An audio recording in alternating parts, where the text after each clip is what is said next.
Hello, my name is Michelle Owen and I am the developer of the online video sharing platform called Mydo. So Mydo has the purpose of sharing short online travel videos with a passionate and like-minded community. So with that being said, you can see Mydo here. Um, all the styling that you can see has been achieved through CSS and I've written that all myself. I have always loved front-end web development and I trusted that my own styling would be able to achieve my vision rather than relying on pre-made templates, but that's just a design preference for myself. I always start my design process by drawing up things like annotated wireframes. That really helps me jot down what I'm thinking and be able to extrapolate what sort of features I need to develop and how they're all going to fit together to create one cohesive website. After I develop something like that, I go on to the more nitty-gritty stuff. So I develop my own style guide. I try my best to stick to my style guide when developing the site, just so it feels more professional, more sleek, and more well put together. So I develop things like typography, a color scheme, and overall notes, which I should follow when I'm doing the front end for the website. So I decided on a large sidebar navigation that's maintained throughout the entire browsing experience. Other than that, I've used the rule of thirds, so separating my content out into three main panels for the most part, and having the most important content in the center. When I began developing, I normally set up a Gantt chart for myself, so mapping out what features I want to develop and how long I'm willing to spend on each of those features. So for more basic features, I would give myself about 1 to 2 days to develop them, and that would go up depending on the complexity of the feature I was working on. I also allocated a significant amount of time to things like my styling, and that was a really nice separation out from the feature development because it gave me some time to sort of get a base ready for what I wanted to work with. Other than that, I also left about half a week of buffer time for if things didn't go according to plan or if I fell short of my predetermined deadlines. So now I'd like to move on to a demo of my website. So I'm currently logged in as a user called Michelle, but I will log out and demo some of my main features. I have also, just before this, created an account called Shell, and I've got a verification email waiting for me there. So if I was to log in as a user called Shell and put in my password and then just click remember me, we can log in and now you can see we've logged in as Shell. If we go to the user's account page, you can see that I'm not yet verified and that it's going to this email address. So for my email verification, I've removed some functionality if the users have not been verified.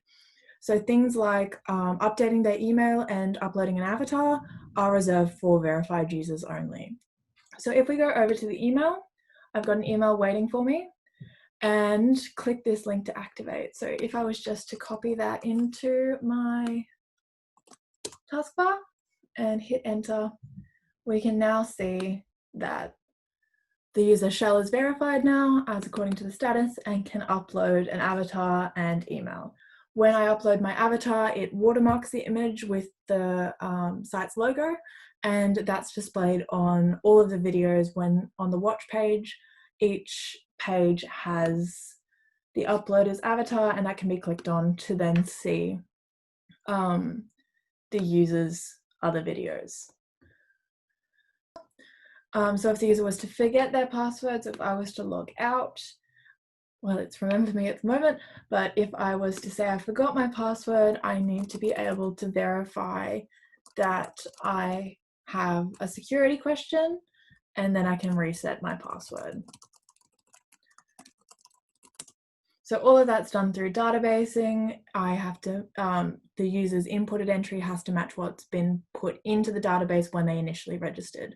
When they initially registered, they also need to pass through security features such as a reCAPTCHA API, and of course entering that question and validating that the passwords match. And those passwords do of course have to be of strength. So if I already have an account and we know that that's Shell, and we'll type in the password again and then just click remember me. So My most complex feature was a complex recommendation algorithm. So this algorithm down the right-hand side, these are two different videos, I might just add. What that algorithm does is it takes into consideration the user's viewing history and recommends them based on that viewing history. So what this algorithm does is it's able to identify the user's favorite uploaders. And from that, it recommends that uploader's most popular video that the logged in user has not yet seen before. So if we click on this video here, we'll see that all of these update down the right-hand column, and because I've now seen this video. I didn't just want to incorporate features just for the sake of incorporating features. I wanted the site to feel well put together and that all features that I had were meaningful. So when I added things like watermarking to the avatars, I wanted to make the avatars relevant.